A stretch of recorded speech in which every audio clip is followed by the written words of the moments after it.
Dan Illman, Mike Beer, the feature race at Woodbine on Saturday. Race number 9. It's the Grade 2 Play the King Stakes. 7 furlongs on the E.P. Taylor turf course for 3-year-olds and up.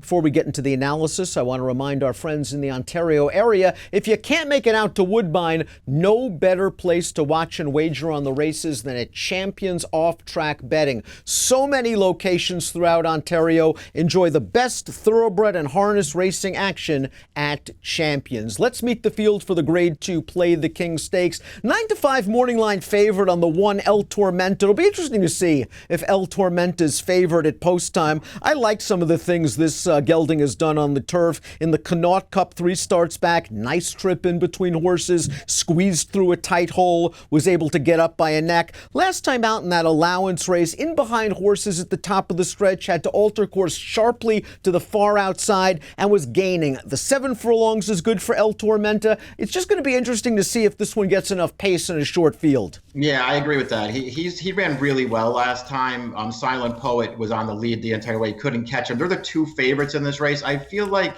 even with the pace, I might rather have El Tormenta in this race, but I think it's pretty close between the 2 of them. Well, let's talk about Silent Poet. We got to give this one some extra points for winning that race last time out because it was his first start in 7.5 months, was able to make the lead and was really game, holding them all off in the stretch. This horse did some very good things as a 3-year-old, winner of the Vice Regent at a mile on turf, so you don't worry about distance. And as you see from the Timeform US pace projector, Silent Poet is going to be up close to the pace. The good news is he does not need the lead to win. Yeah, he doesn't need it, but it looks like he can really get it in this race. I think that just makes him really tough. That, as you said, the distance is no problem for him. And now he's second off the layoff after running a new top last time.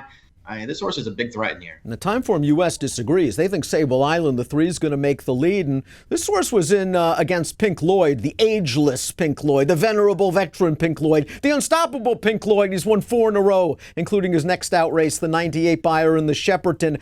I wonder if Sable Island is as effective on turf as he is on synthetic. He's done some good things, and he's going to show speed.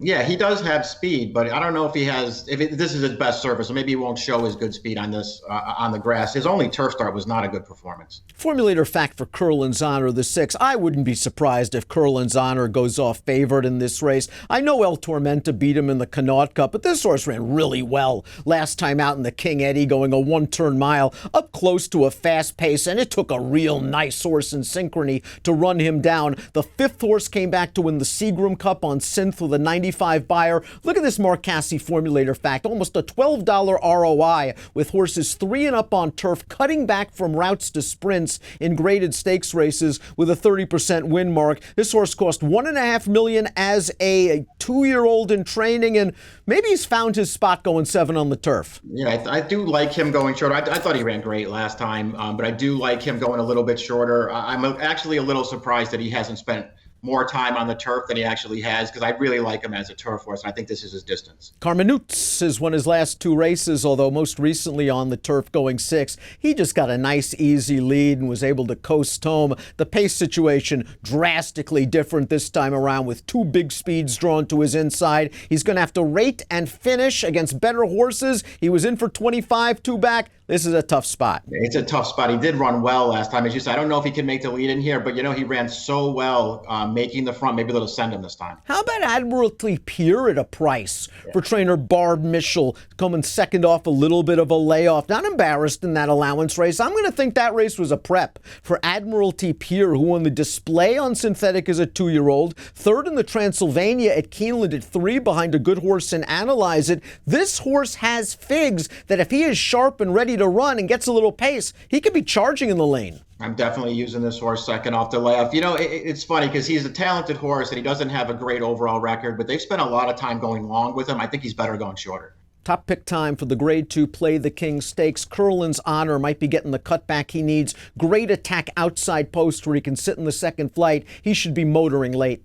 Yeah, he should be. We'll see. I hope he stays around that 5-2, though. I wouldn't take him at too short a price. I went to the outside horse. I'm not against the 1 and the 2, Dan, but I went outside 6-5. I'm hoping El Tormenta and Curlin's Honor, their odds flip-flop by the time they get to post time. Like what I've seen from El Tormenta in his last few races, think there will be enough pace to set up his late kick. I'll go with him. El Tormenta for me, Curlin's Honor for Mike. The Grade 2, Play the King Stakes. The feature race at beautiful Woodbine on Saturday has an approximate post of 5:28 Eastern. Good luck.